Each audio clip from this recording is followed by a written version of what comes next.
Hello hi welcome. क्या हाल है?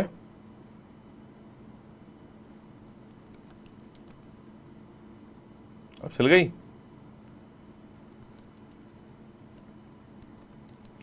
M आई live? Okay जी, yes started, एकदम बढ़िया से स्टार्टेड। ओके जी, बढ़िया, बेहतरीन स्वागत आप सभी का प्यारे से सेशन में। It's 4 PM, it's our time. और अब हम लोग अपनी कहानी शुरुआत करेंगे आज की। कहाँ है हमारा पेन? ये रहा हमारी कलम। Okay okay okay, yes, very well.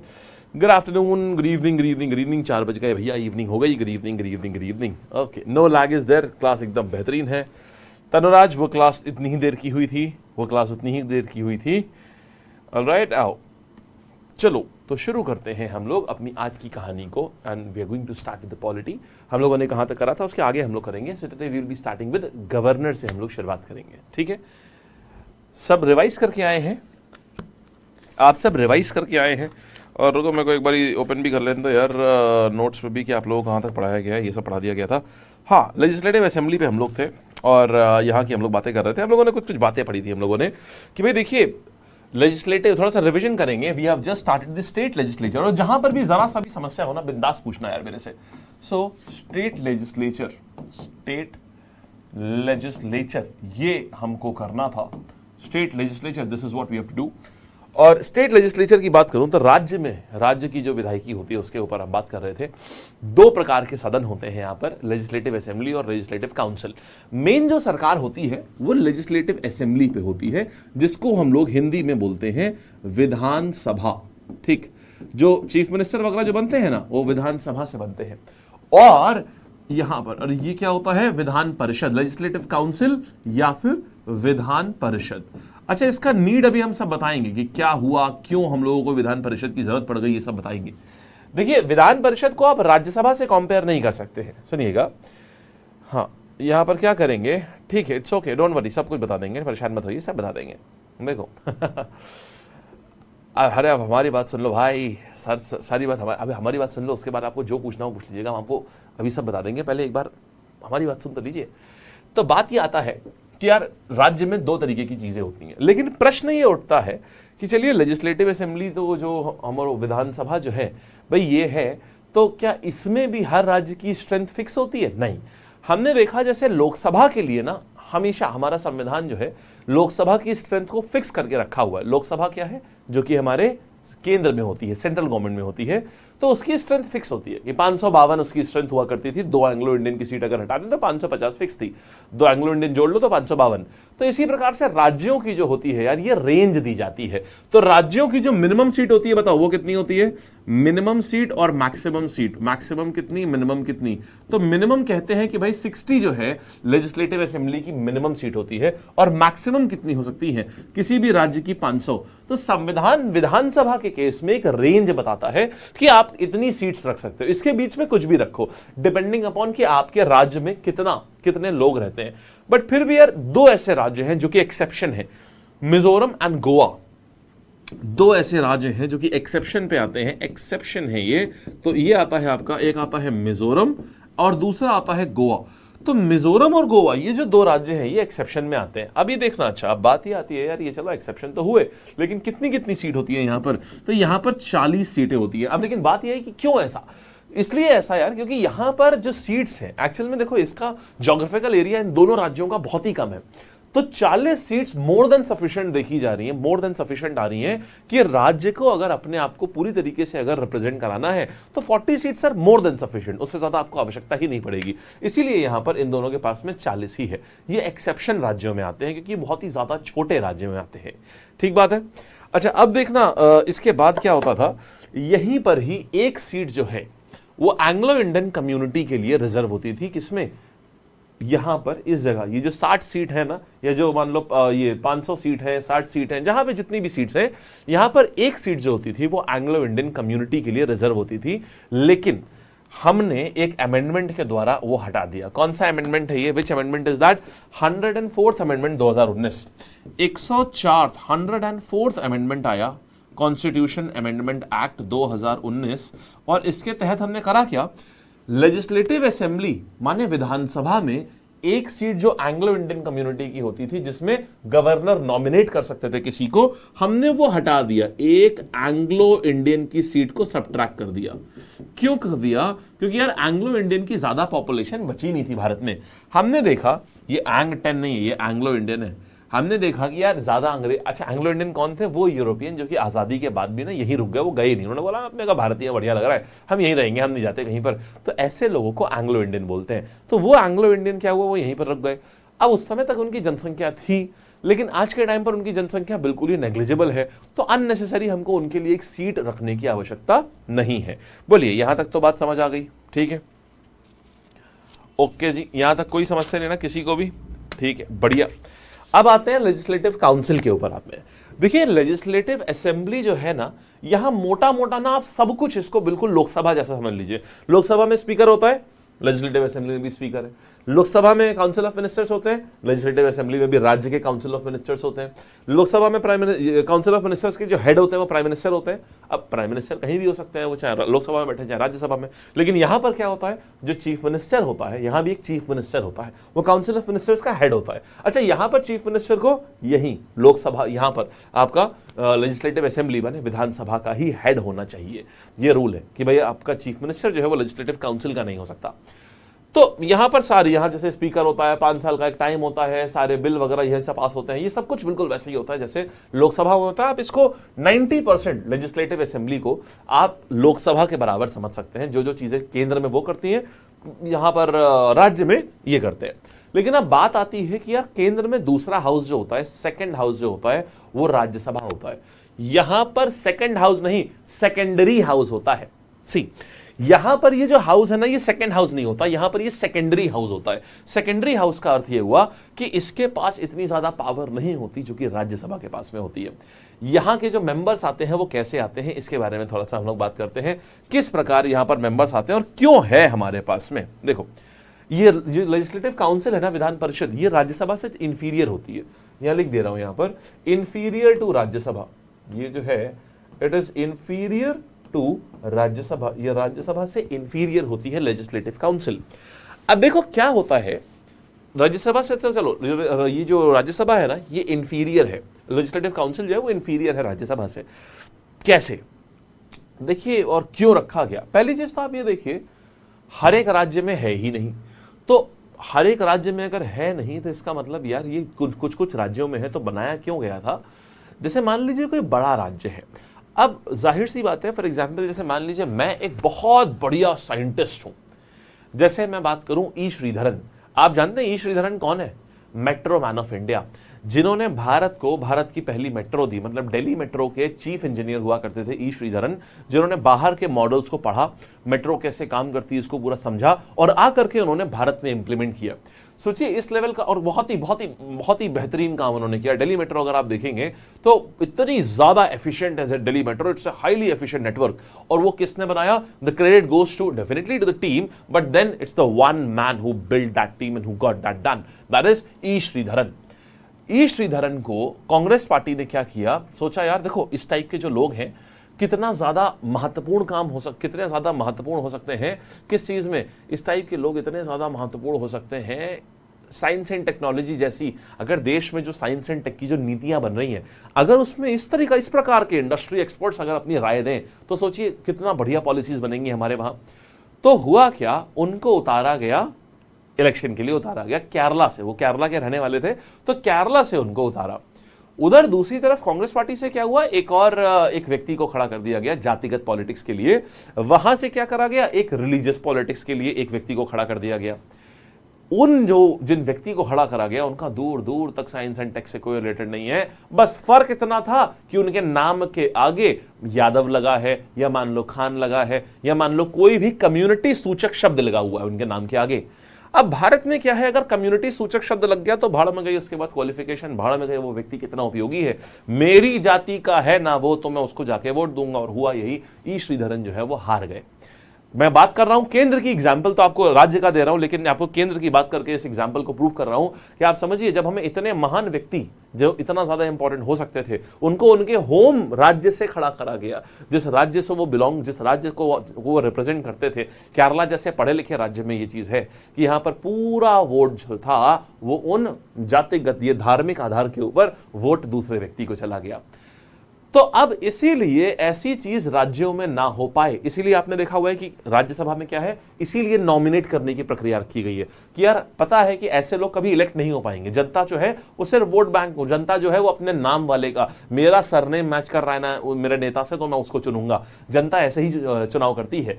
तो इसीलिए राज्यसभा में नॉमिनेशन होता है ना, इसीलिए यहां पर सेम राज्य में भी क्या करा गया है, जो आपका राज्य की जो विधान परिषद होती है, इनको इसीलिए बनाया गया। किस लिए? कि यहां पर हम ऐसे लोगों को ला सकें जो समाज में कुछ डिफरेंस कर पाए, those who can actually make a difference. तो यहां पर जो लोग होते हैं, इनका भी इलेक्शन ही होता है, बट इनका इलेक्शन जो लोग करते हैं ना, वो थोड़े अलग लोग होते हैं। कौन कौन लोग होते हैं? कौन कौन लोग होते हैं? जैसे यहां पर कुछ सीट्स होंगी जिसपे सिर्फ और सिर्फ टीचर्स वोट देंगे, कुछ सीट होंगी जिसपे सिर्फ और सिर्फ ग्रेजुएट लोग जो होंगे, पढ़े लिखे लोग जो होंगे, सिर्फ वो लोग वोट देंगे। कुछ सीट ऐसी होंगी जिससे मान लीजिए सिर्फ डॉक्टर, इंजीनियर और लॉयर और आर्किटेक्ट्स वोट देंगे। तो इस तरीके से ये होता है। तो अब जब सिर्फ इतने पढ़े लिखे लोग वोट दे रहे हैं, तो जाहिर सी बात है कि यहां पर जो लोग आएंगे वो काफी एक अच्छा मिक्स बन के आएगा। तो that is the reason legislative council जो है, ये बैलेंसेस, जो पावर बैलेंस है उसको मेंटेन करने के लिए लेजिस्लेटिव काउंसिल का गठन किया गया था। समझ आ गया आपको? बढ़िया से, बहुत बढ़िया बात है। चलिए, शाबाश। अरे आप लोगों ने वोटिंग कितनी बार ही दी ही होगी, आप लोगों ने वोटिंग कितनी बार ही यार करी होगी। समझो, आप लोगों के जीवन में मुझे लगता है आप लोगों ने वोटिंग अगर बहुत बार करी होगी तो भी शायद अभी आप लोग आज तक आप लोग गए होंगे तो मुश्किल से 4 बार गए होंगे, वो भी शायद। कितने लोग ऐसे हैं जिन्होंने, फ्रैंकली बोलो, मतलब जजमेंट्स असाइड, ठीक है, आई कैन अंडरस्टैंड यार कि वोट देना कई बार पॉसिबल नहीं हो पाता है, शायद आप टाइम की वजह से, या वहाँ जो लंबा प्रोसेस है, या वहाँ धूप में खड़े खड़े पैर गलाने से। कितने लोग ऐसे जो वोट नहीं देने गए, कभी भी नहीं देने गए, दे do have a voting card, but वो एक सिर्फ और सिर्फ एक आइडेंटिटी प्रूफ मात्र है। वो आइडेंटिटी प्रूफ की वजह से बना लिया था, वोट देने के मायने से हमने नहीं बनवाया था। आराम से बताइए, how many of you are there? अरे बिंदास, नो जजमेंट्स, जजमेंट्स असाइड, ठीक, जजमेंट जो है वो पूरी तरीके से असाइड रखा हुआ है। हाँ, 1 बार, 0 बार, 2 बार नहीं दिया, 1 बार, 3 बार, इस बार देंगे, 1 भी बार नहीं, 1 बार। देखिए, है ना। तो यार क्या है कि यहां पर, और जानते हैं, अगर मैं आपसे पूछूं, आप एक काम करना, आप जा करके आपके घर में जो भी व्यक्ति बर्तन धोने आता है, आप उसको पूछना कि वोट कितनी बार दिया। बोले हाँ दीदी हम तो हर बार वोट देते, भैया हम तो हर बार वोट देते हैं भाई, हम ना वोट दीदी हम जरूर देते हैं, हम कभी आज तक वोट दे। वो छुट्टी लेकर के जाएंगी वोट देने के लिए, क्योंकि वो लोग जो हम्बल बैकग्राउंड से जो लोग आते हैं ना, वो वोट की कीमत समझते हैं, वो कभी वोट नहीं मिस करते। और वो पढ़ाई की कीमत समझते नहीं है, उनको एजुकेशन की कीमत है नहीं, वो हमेशा वो वोट की कीमत समझते हैं। वो छुट्टी लेके पूरा वो गांव जाएंगे, पैसा खर्च करके कई किलोमीटर दूर जाएंगे अपने गांव, क्योंकि उनके गांव में वोटिंग होने वाली है, प्रधान चुनने जाएंगे अपने गांव का। क्यों? क्योंकि और वो प्रधान अगर वो लोग चुन रहे हैं जिनको पढ़ाई लिखाई से कोई वास्ता ही नहीं है, तो वो वही ना चुनेंगे जो उनके जाति का होगा। तो इसीलिए यहां पर क्या होता है, जातिगत पॉलिटिक्स इतनी ज्यादा है। खैर, अच्छा, तो अब यहां पर आते हैं लेजिस्लेटिव काउंसिल के ऊपर। तो आज के टाइम पर 6 राज्यों में, 6 स्टेट्स में लेजिस्लेटिव काउंसिल है हमारे वहां पर। आज के टाइम पे प्रेजेंटली स्पीकिंग हमारे वहां पर 6 राज्य ऐसे हैं जहां पर, ये क्या आ गया, मिसिंग नंबर्स कहां से आ गया, 6 राज्य ऐसे हैं जहां पर हमारे वहां पर लेजिस्लेटिव काउंसिल है। तो वो 6 राज्य कौन कौन से हैं? वो 6 राज्य हैं आपका महाराष्ट्र, कर्नाटका, बिहार, उत्तर प्रदेश, तेलंगाना। 5 हो गए, और एक और है, कौन सा? एक और है, दिस इज आंध्र प्रदेश। आंध्र प्रदेश, आंध्र प्रदेश कैसे भूल सकते हैं? चंद्रबाबू नायडू तो खुद ही नहीं चाहते कि उनके वहां पर ये हो। आ गया मोशन, ये सब हो गया था, ये सब state machinery functions, qualification, AGI, state legislature. हाँ, ये देखो 6 राज्य हैं, आंध्र प्रदेश, महाराष्ट्र, कर्नाटका, आंध्र प्रदेश, महाराष्ट्र, कर्नाटका, तेलंगाना, बिहार या यूपी। अच्छा देखिए, इसमें होता क्या है, अगर किसी राज्य में, देखो दो तरीके के राज्य होंगे, एक में सिर्फ और सिर्फ लेजिस्लेटिव असेंबली होगी, एक दूसरा राज्य होगा जहां पर लेजिस्लेटिव असेंबली भी होगी प्लस लेजिस्लेटिव काउंसिल भी होगी। तो देखो, जिन राज्यों में लेजिस्लेटिव असेंबली है सिर्फ, वहां पर अगर कोई सरकार चुनी जाती है, तो वहां पर अगर मान लो कोई सरकार चुनी गई उस जगह पर, तो वहां की सरकार ने मान लो कोई बिल लेकर के आए अगर, और वहां लेजिस्लेटिव काउंसिल तो है ही नहीं, तो वहां पर सिर्फ दो लोग होते हैं, एक होता है सरकार और दूसरा होता है विपक्ष। अब जाहिर सी बात है कि यार वहां पर जो सरकार है वो तो मेजॉरिटी में होगी, तभी तो उन्होंने सरकार बनाई है, तो उनको अपना कोई भी बिल पास करने में कोई कभी समस्या नहीं होती, इनके बिल हमेशा आराम से पास हो जाते हैं। वेराज जब मैं इस राज्य में आऊंगा तो यहां पर प्रॉपर लोकसभा राज्यसभा वाली कहानी शुरू होती है। जैसे मान लीजिए सरकार है लेजिस्लेटिव असेंबली में, तो कोई बिल जैसे अगर लेजिस्लेटिव असेंबली से शुरू हुआ, सरकार ने कोई बिल अपना पास किया, लेजिस्लेटिव काउंसिल में उसको रोका भी जा सकता है। लेजिस्लेटिव काउंसिल उसको अगर अप्रूव कर देगी तो वो बिल जो है वो बन जाएगा। और अगर मान लो लेजिस्लेटिव असेंबली से चालू हुआ, लेजिस्लेटिव काउंसिल ने मान लो इसको बोला नहीं करते पास, तो ये पास नहीं होगा। तो ये एक बहुत बड़ा सेटबैक रहता है लेजिस्लेटिव असेंबली के लिए, क्योंकि उनको हर बार उनसे डील करना पड़ता है। एक एग्जांपल बताता हूं, चंद्रबाबू नायडू, तो यहां पर क्या हुआ, वो ये चाहते थे कि यार कहीं से भी, जगन मोहन रेड्डी, आंध्र प्रदेश में चंद्रबाबू नायडू पहले थे, जगन मोहन रेड्डी, तो आंध्र प्रदेश में दोनों चीजें आप देख रहे हैं, लेजिस्लेटिव असेंबली भी है, लेजिस्लेटिव काउंसिल भी है। तो जगन मोहन रेड्डी हमेशा चाहते थे कि यार भाई हमारे वहां से ना ये हट जाए, क्यों? क्योंकि उनकी सरकार ने बहुत सारे इंप्रूवमेंट के बिल्स दिए और वो सारे के सारे बिल जाकर के लेजिस्लेटिव काउंसिल में जाकर के अप्रूव ही नहीं होते थे, फिर बिल दिए फिर अप्रूव नहीं होते थे। तो उन्होंने केंद्र सरकार को बोला कि भाई एक काम करिए, आप प्लीज हमारे वहां से ये जो लेजिस्लेटिव काउंसिल है इसको रिमूव कर दीजिए। उन्होंने केंद्र सरकार को पत्र लिखा कि we do not want legislative council in our state, reason being this legislative council is creating a hindrance in our work. हमारी जितनी डेवलपमेंटल पॉलिसीज हैं ये उन सबको रोक देते हैं, इसलिए आप इसको एबॉलिश कर दीजिए। तो अब बात ये आती है, क्या लेजिस्लेटिव काउंसिल को इस प्रकार के किसी पत्र से आप एबॉलिश कर सकते हैं या क्रिएट कर सकते हैं? तो देखिए इसके बारे में समझते हैं। अगर मान लीजिए, देखो आपको ये तो पता है, ये तो अब आप समझ गए होंगे कि कोई भी राज्य अपने आप से नहीं बोलेगा यार लेजिस्लेटिव असेंबली हमारे वहां लेजिस्लेटिव काउंसिल क्रिएट कर दो, क्योंकि कोई भी सरकार अपनी पावर को बांटना नहीं चाहेगी। समझ आ रही है ना बात? कोई भी सरकार ये नहीं चाहेगी कि उनकी जो पावर है वो बटी हुई हो, वो चाहेगी यार अहम ब्रह्मास्मि, माने मैं ही सुप्रीम पावर हूं, सारी पावर मेरे पास में रहे। तो इसीलिए क्रिएट करने के लिए तो कोई बोलेगा नहीं। हालांकि क्रिएट करना और ना क्रिएट करने का प्रोसेस सेम है। प्रोसेस ये है कि अगर किसी भी राज्य में लेजिस्लेटिव काउंसिल को अगर आपको क्रिएट करना है, अगर ये क्रिएट करना होता है तो वहां की लेजिस्लेटिव असेंबली को एक रेजोल्यूशन पास करना होता है कि हां भाई हम सब एक रेजोल्यूशन क्रिएट करना हो चाहे डिस्ट्रॉय करना हो, एक रेजोल्यूशन को स्पेशल मेजॉरिटी द्वारा, यानी 2/3 स्पेशल मेजॉरिटी द्वारा लेजिस्लेटिव असेंबली को एक रेजोल्यूशन पास करना पड़ेगा। अगर राज्य की लेजिस्लेटिव असेंबली में रेजोल्यूशन पास हो गया तो क्या लेजिस्लेटिव काउंसिल हट जाएगी? नहीं हटेगी, क्योंकि यार ऐसे हटाना होता तो जगन मोहन रेड्डी अपने आप हटा नहीं चुके होते, वो केंद्र सरकार को क्यों बोलते? हटाने के बाद वो ये रेजोल्यूशन जो है क्या केंद्र सरकार के हाथ में है? उनके हाथ में भी नहीं है, ये पार्लियामेंट से पास होना पड़ेगा।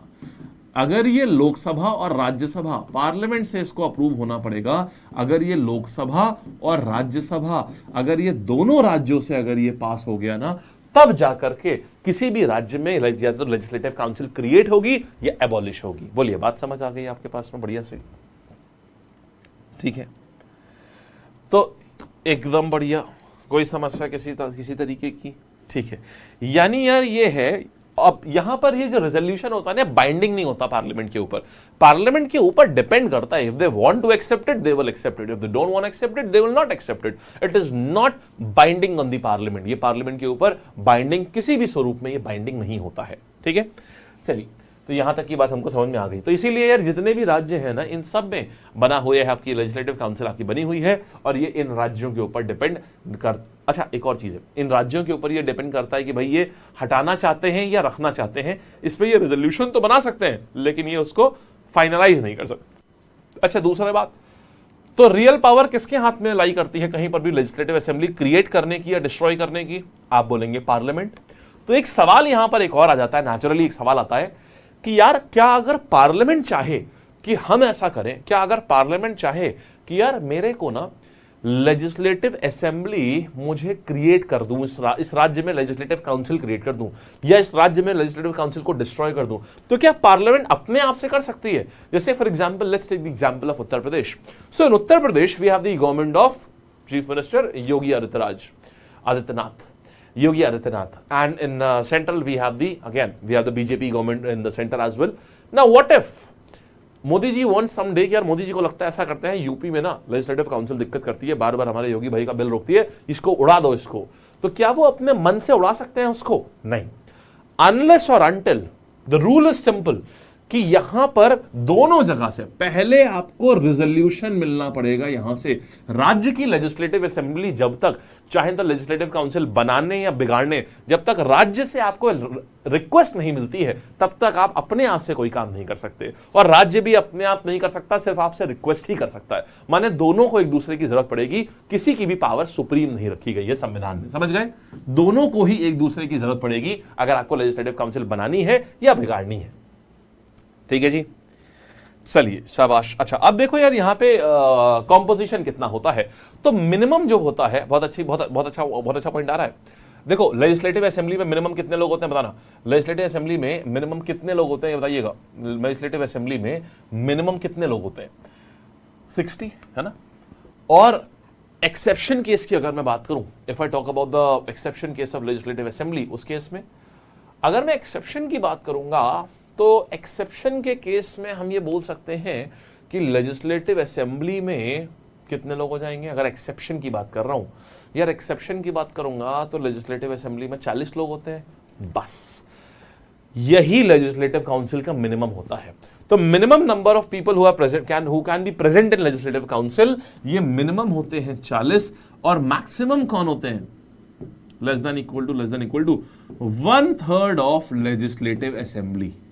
माने अगर मान लो लेजिस्लेटिव असेंबली में 300 लोग हैं तो मैक्सिमम लेजिस्लेटिव काउंसिल में 1/3 ऑफ 300 माने 100 लोग हो सकते हैं. माने 1/3 से कम या उसके बराबर ये होता है. बोलिए यहां तक समझ गए? यानी अगर मान लो लेजिस्लेटिव असेंबली में 450 लोग हैं तो फिर कितने लोग होंगे यहां पर? लेजिस्लेटिव काउंसिल में कितनी सीट्स होंगी? 150 सीट्स होंगी. ठीक है जी, बढ़िया. कोई समस्या किसी प्रकार की? शाबाश, यहां तक एकदम क्लियर हो चुका है. Very well. आइए, अच्छी बात है, नेक्स्ट कहानी के ऊपर आते हैं. बहुत अच्छी बात है.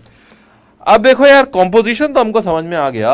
अब बात आती है इसकी क्वालिफिकेशंस की, कि क्वालिफिकेशन क्या होनी चाहिए.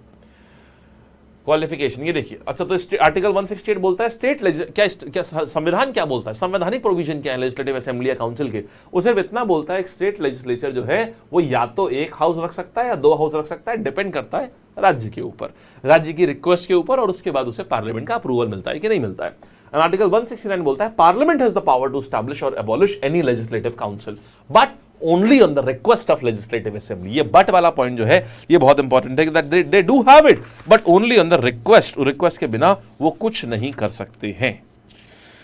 ठीक बात, बढ़िया, कोई समस्या नहीं किसी तरीके की. शाबाश. दिन आगे आ जाइए. फिर यहां तक की बात अपने को समझ आ गई है. आओ अब बात करते हैं कि ये सब होगा कैसे. ये सब होगा कैसे, क्या क्या इसमें कितने कितने लोग होते हैं. देखिए इसमें 1/3 मेंबर, देखिए जितनी भी सीट्स होती हैं, सीट्स का एलोकेशन कैसे होता है लेजिस्लेटिव काउंसिल की. Seats allocation of legislative council. भाई लेजिस्लेटिव काउंसिल का जो सीट एलोकेशन है वो किस प्रकार रहता है. तो लेजिस्लेटिव काउंसिल का सीट एलोकेशन की अगर यहां पर बात करी जाए तो सबसे पहले देखिएगा 1/3 मेंबर्स जो होते हैं वो डायरेक्टली क्या करे जाते हैं. 1/3 मेंबर्स, ये सीट्स जो हैं मेंबर्स, इसके ऊपर वोट कौन करता है? आर इलेक्टेड बाय, वोटिंग करते हैं लेजिस्लेटिव असेंबली वाले खुद ही. समझ गए? यानी जो सरकार होगी, सरकार के खुद के 1/3 मेंबर्स तो सरकार के खुद के होते हैं इसमें. तो लेजिस्लेटिव काउंसिल में भी देखो बहुत ज्यादा फर्क नहीं पड़ेगा मेजॉरिटी ढूंढने में. क्यों यार, 33% तो आपके अपने लोग हैं यहां पर, क्योंकि लेजिस्लेटिव असेंबली में आपकी सरकार है. और 1/3 मेंबर्स जो है, 1/3 सीट जो है लेजिस्लेटिव काउंसिल की, वो भी आप ही के लिए रिजर्व होते हैं। मतलब आप लोग जो हैं वो वोटिंग करेंगे। 50 सीट पे जो प्रत्याशी खड़े होंगे उस पे लेजिस्लेटिव असेंबली, यानी मान लीजिए let's take an example, let's say Uttar Pradesh में लेजिस्लेटिव काउंसिल में, लेजिस्लेटिव असेंबली में, लेट्स से ऐसा समझो, लेट्स से उत्तर प्रदेश है, लेट्स टेक एन एग्जांपल है, यूपी में लेजिस्लेटिव असेंबली में 450 सीट्स हैं। तो लेजिस्लेटिव काउंसिल में बताइए कितनी हो सकती है मैक्सिमम? लेजिस्लेटिव काउंसिल में कितनी हो सकती है मैक्सिमम?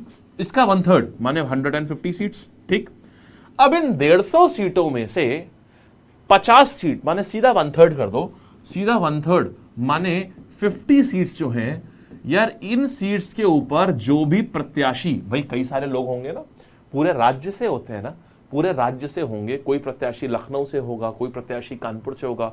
अच्छा 50 सीट में मान लो जो एक सीट, लेट्स से एक सीट है, फिर दूसरी तीसरी, इस सीट के ऊपर एक बंदा कांग्रेस का होगा, लखनऊ का, लखनऊ, ये लखनऊ की सीट है मान लो, लखनऊ में ये एक कांग्रेस का बंदा होगा, एक मान लो बीजेपी का है, एक समाजवादी पार्टी का है, इस तरीके से सबके होंगे। तो अब इस एक सीट के लिए जो एक ये बंदा खड़ा हुआ है यहां पर, हर एक पार्टी से यहां पर लोग खड़े हुए होंगे, इस एक सीट के लिए हर एक पार्टी से लोग यहां खड़े होंगे, तो इनको वोट कौन करेगा? लेजिस्लेटिव असेंबली वाले लोग वोट करेंगे। समझ गए? यानी ये जो हमारे 450 लोग हैं ना, वो वोट करेंगे इस एक सीट के लिए। ठीक, अब देखिएगा यहां तक की बात समझ आ गई। अब 1/3 तो हो गया, अब बचा हुआ 1/3, इसके बाद क्या होगा? जो भी म्यूनिसिपैलिटीज या डिस्ट्रिक्ट बोर्ड्स होते हैं, 1/3 मेंबर्स जो होते हैं, ये म्यूनिसिपैलिटीज इसके ऊपर वोट करती हैं। म्यूनिसिपैलिटीज, अब ये क्यों करा गया ये भी समझिए, एंड डिस्ट्रिक्ट बोर्ड्स, यानी यार अगर म्यूनिसिपैलिटीज या डिस्ट्रिक्ट बोर्ड्स कर रहे हैं तो वो जमीनी आदमी, देखो ये बहुत ही क्लोजली काम करती हैं लोगों के, ये इनको लोगों की प्रॉब्लम्स पता होती हैं रोजमर्रा के जीवन में, जो वो सफाई की प्रॉब्लम और उनके लोकेलिटी की प्रॉब्लम, उनको बहुत ही क्लोजली इनको प्रॉब्लम पता होती है। तो अगर ये किसी को वोट करेंगे तो जाहिर सी बात है ये अपने जानने वाले व्यक्ति को ही वोट करेंगे, तो वो जो व्यक्ति होगा उसको लोगों की जमीनी प्रॉब्लम और अच्छे से पता होगी, क्योंकि उसने ये प्रॉब्लम डील करी है कि साहब यहां मच्छर बहुत हो रहे हैं, यहां डेंगू की शिकायतें आ रही हैं, यहां पर सड़क के ऊपर एनक्रोचमेंट हो रहा है, यहां जाम बहुत लग जाता है, उसने ये सारी प्रॉब्लम्स डील करी हुई हैं। यहां बच्चों को खेलने के लिए पार्क नहीं है, ये सारी प्रॉब्लम्स, पानी गंदा आता है, यहां पर पानी आता ही नहीं है, यहां पर पानी भर जाता है, यहां पर जो रोजमर्रा के जीवन की प्रॉब्लम्स हैं वो इसने डील करी हुई है। तो लोगों के जीवन से ये बहुत क्लोजली एसोसिएटेड है। तो 1/3 सीट्स जो है उनके ऊपर वोटिंग ये लोग करते हैं खाली। ठीक, तो हमने देखा 2/3 हो गया, 1/3 ऐड करो कितना हुआ? 2/3 हो गया, माने 66% हो गया। अब बात आती है 1/12 मेंबर्स जो हैं, 1/12, 1/12, यार ये जो होते हैं ये इन सीट्स के ऊपर ये ग्रेजुएट्स करते हैं। जो ग्रेजुएट्स होते हैं ना, ग्रेजुएट्स का मतलब समझते हैं क्या होते हैं? जैसे मान लीजिए मैं ग्रेजुएट हूं, तो मैं एमएलसी का जब इलेक्शन होगा तो मेरे पास में कार्ड आएगा, और मान लीजिए मेरा एक छोटा भाई है, वो अभी लेट्स से बीएससी पढ़ रहा है, बीएससी कर रहा है, वो नहीं कर सकता क्योंकि वो ग्रेजुएट नहीं है। तो 1/12 सीट इसमें सिर्फ और सिर्फ पढ़े लिखे लोग करते हैं। जब पढ़े लिखे लोग कर रहे हैं तो वो आदमी देखेंगे यार कौन सा व्यक्ति है या कौन सी पॉलिटिकल पार्टी की तरफ के लिए मुझे वोट करना है, तो 1/12 सीट्स उनकी हो जाती हैं। फिर बचा क्या? 1/12 सीट्स जो होती हैं वो टीचर्स की होती हैं, सेकेंडरी की। 1/12 टीचर्स की होती हैं, इन सीट्स पे टीचर्स वोट करते हैं, ये सेकेंडरी होती हैं, सेकेंडरी स्कूल। सेकेंडरी का मतलब क्या होता है? 11th एंड 12th के टीचर्स, खाली 11th एंड 12th के टीचर्स। अब यहां पर क्या फायदा मिलता है? अगर टीचर्स कर रहे हैं तो वो ऐसा व्यक्ति करेंगे ना, अपने बीच का ही व्यक्ति करेंगे। मैंने एक्चुअल में एक बार एक कैंपेनिंग भी करी है इन व्यक्ति के लिए यहां पर। एक व्यक्ति थे doctor RP Mishra, my mother is a lecturer. तो अभी क्या था, वो मेरी मदर के काइंड ऑफ गुरु टाइप थे। तो and he was the principal in some college. तो अभी क्या है, वो अपनी कैंपेनिंग कर रहे थे कि भाई, और वो ऐसे व्यक्ति थे एक्चुअल में जिन्होंने बहुत काम किया था स्कूल्स के लिए पूरे लखनऊ में। जहां पे भी कोई दिक्कत हो रही है, किसी टीचर को कोई समस्या हो रही है, तो उसके लिए धरना देना और जा करके मिनिस्टर से बात करना उस टीचर के लिए, तो उन्होंने बहुत किया था। तो अब टीचर्स क्या करते हैं, जो ये सेकेंडरी स्कूल के टीचर्स होते हैं, वो ऐसे व्यक्ति को चुनते हैं जो एक्चुअल में टीचर्स के जो इश्यूज हैं वो सरकार के सामने रख सके। तो ये फायदा इससे होता है। जैसे 1/12 सीट्स जो है वो टीचर्स के लिए फिक्स है वहां पर, उस जगह पर लेजिस्लेटिव काउंसिल में, तो वो ऐसा व्यक्ति लेंगे जो कि टीचर्स के इश्यूज को पहुंचा सके वहां पर। Please close the door.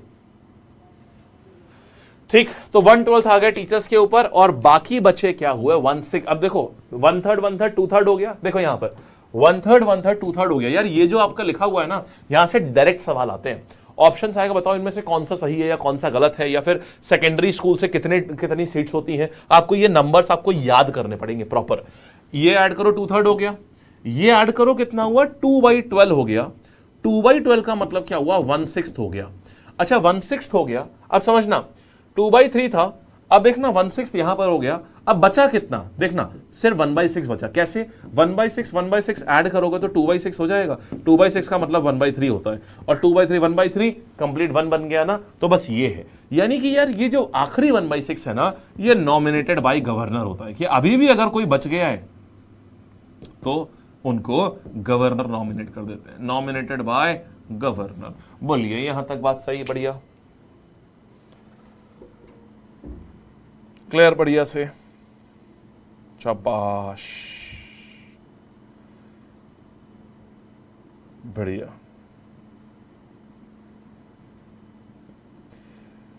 आपको समझ आ गया किस प्रकार से होता है ये, आपको समझ आ गया किस तरीके से चलता है ये। एक बार सब देख डालिए कि कैसे सीट्स का इलेक्शन होता है। अगेन चीजें यहां राज्यसभा वाली होती हैं, यानी कि जो टर्म होता है वो 6 साल का होता है, टर्म होता है 6 इयर्स का। मिनिमम एज जो होती है वो भी राज्यसभा वाली 30 साल होती है। और 1/3 मेंबर्स जो हैं, 1/3 मेंबर्स ये हर 2 साल में रिटायर होते हैं। 1/3 members retire after every 2 year, retire after every 2 year, after every 2 year. तो ये एक चीज मिल जाती है कि 1/3 मेंबर्स यहां पर भी रिटायर होते रहते हैं। ठीक, यहां तक हमें समझ में आ गया कि पूरा लेजिस्लेटिव काउंसिल क्या होता है। सेम चीजें होती हैं कि लेजिस्लेटिव असेंबली में बिल पास होगा, फिर लेजिस्लेटिव काउंसिल से होना पड़ेगा, जब हो जाएगा तब गवर्नर का फिर सिग्नेचर होगा उसके ऊपर। ठीक, आप बंद हो जा रहा है अपने आप। Okay okay okay okay okay okay okay okay, first वाला मोहित फर्स्ट वाला तो बताया अभी, आप बंद नहीं हो गया क्या? कई लोगों में दिक्कत आई क्या आप बंद होने वाला? कितने लोगों में ये प्रॉब्लम आई है? कितने लोगों में ये प्रॉब्लम आई है? अच्छा एक बार जरा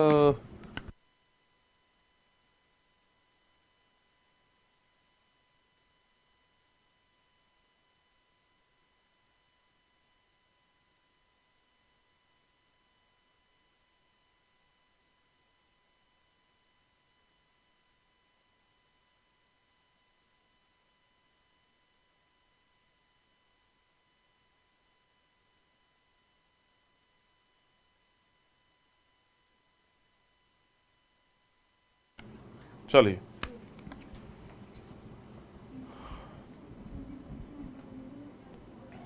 ऑलराइट वी डन। अब देखो, अब हम चलते हैं गवर्नर की ओर। अच्छा 1/3 आप ये वाला कह रहे थे, कुछ नहीं है दोस्त, जैसे समझो लेजिस्लेटिव असेंबली में कितने 450 लोग होते हैं, तो लेजिस्लेटिव काउंसिल में इसका 1/3 होगा, माने 150 लोग होंगे। अब 150 का, अब इसका भी 1/3 सीट्स माने 50 सीट जो होंगी वो रिजर्व है। उन 50 सीटों के ऊपर वोटिंग कौन करेगा? उन 50 सीटों के ऊपर वोटिंग सिर्फ और सिर्फ लेजिस्लेटिव असेंबली वाले ही लोग करेंगे, माने नेता नगरी ही इसके ऊपर वोट करेगी उन 50 सीटों के ऊपर। बस ये मतलब है इसका, ठीक है। अब यहां पे देखिए गवर्नर की बात करते हैं। Sir governor is someone who performs dual role. What is the article of governor? The article of governor is article number 153. Governor dual role perform करते हैं। कैसे? एक तो गवर्नर जो होते हैं हेड ऑफ एग्जीक्यूटिव होते हैं, कहां गए डुअल रोल में। एक तो गवर्नर जो होते हैं वो स्टेट एग्जीक्यूटिव के हेड होते हैं। जैसे आपने प्रेसिडेंट को देखा था, प्रेसिडेंट यूनियन एग्जीक्यूटिव के हेड होते हैं। एग्जीक्यूटिव मतलब अब आप समझते हो ना, chief minister, council of minister, और उनके ऊपर भी गवर्नर, ताकि वो जो भी ऑर्डर है वो उनके साइन से जाएगा। By the force of governor सारी चीजें एग्जीक्यूट होती हैं। तो एक तो स्टेट एग्जीक्यूटिव के हेड होते हैं, एक चीज तो ये आ गई, चलो ठीक है भाई। दूसरी बात ये आई, परफॉर्म डुअल रोल, तो चलो ठीक, स्टेट एग्जीक्यूटिव के हेड होते हैं। The second thing that is there with the governor is कि वो सेंट्रल गवर्नमेंट के एजेंट होते हैं। He is the agent of the central government, agent of the central government. अब ये कैसे, ये भी समझो, सेंट्रल गवर्नमेंट। यार इसीलिए तो आप देखते नहीं है कि आप दिल्ली में देखिए कितनी ये झड़प होती रहती है। बांग्ला इसमें वेस्ट बंगाल में देखिए, जहां जहां जिन जिन राज्यों में गवर्नर उस, जैसे मान लीजिए अभी सेंट्रल में कौन सी पार्टी है, बीजेपी, और किसी भी राज्य में मान लीजिए बीजेपी की सरकार नहीं है, तो ऐसे जगहों पर क्या होगा, जहां जहां पर भी मान लीजिए क्या है, ऐसी जगहों पर जहां पर बीजेपी की सरकार नहीं है, तो वहां पर क्या होगा, गवर्नर किसका, केंद्र सरकार का ही होता है। केंद्र सरकार अपॉइंट करके भेजती है गवर्नर को, तो गवर्नर बीजेपी का, वहां राज्य में सरकार कौन सी, नॉन बीजेपी। तो अगर मान लो गवर्नर एक स्टेटमेंट देते हैं, सुनना ये कैसे कैसे काम करती है, केंद्र सरकार कैसे गवर्नर का यूज करके उस राज्य की पब्लिक के ओपिनियन को इन्फ्लुएंस कर सकती है। आपने देखा होगा अक्सर दिल्ली के लेफ्टिनेंट गवर्नर जो है वो अक्सर कहते रहते हैं, भाई अरविंद केजरीवाल जो है भाई वो सही से काम नहीं कर रहे हैं, भाई अच्छा काम नहीं कर रहे हैं, भाई दिल्ली को साफ नहीं रख पा रहे, भाई ऐसा हो रहा है भाई। तो वहां की जनता के अंदर ही बात आएगी, यार हमारे गवर्नर ऐसा बोल रहे हैं, यानी कुछ तो सही होगा ही होगा। या मान लीजिए यूपी में बोला जाए, यूपी के गवर्नर बोले भाई अखिलेश यादव जो है, ऐसा होता था उस समय, राम नाईक जी जो थे वो गवर्नर थे जब अखिलेश यादव जी की सरकार थी। तो अब वो बोल, राम नाईक कहां से, वो बीजेपी से, गवर्नमेंट किसकी, अखिलेश यादव की समाजवादी पार्टी। तो अभी क्या है, अब वो कहते थे कि भाई यहाँ पर भाई ये लॉ एंड ऑर्डर मेंटेन नहीं कर पा रहे हैं, भाई यहाँ बहुत ज्यादा गुंडागर्दी बढ़ती चली जा रही है। वो कहते थे भाई ये ऐसा इसलिए बोल रहे हैं क्योंकि ये बीजेपी के गवर्नर हैं, बीजेपी की एजेंट हैं ये। तो ये चीज एक कॉमन साइट है भारत में, जो कि पोजीशन ऑफ गवर्नर को भी थोड़ा डिग्रेड करती है थोड़ा सा।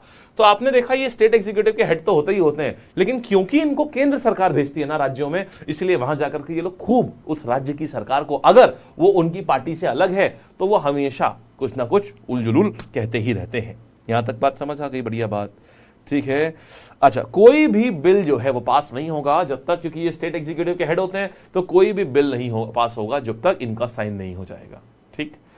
तो कॉन्स्टिट्यूशनल हेड भी होते हैं और कॉन्स्टिट्यूशनल लिंक भी होते हैं। स्टेट एग्जीक्यूटिव जो है वो गवर्नर हेड करते हैं, और कॉन्स्टिट्यूशनल लिंक कैसे होता है, सेंटर और स्टेट के बीच में लिंक के तौर पर काम करते हैं, क्योंकि वही सेंट्रल सरकार ही इनको राज्य में भेजती है।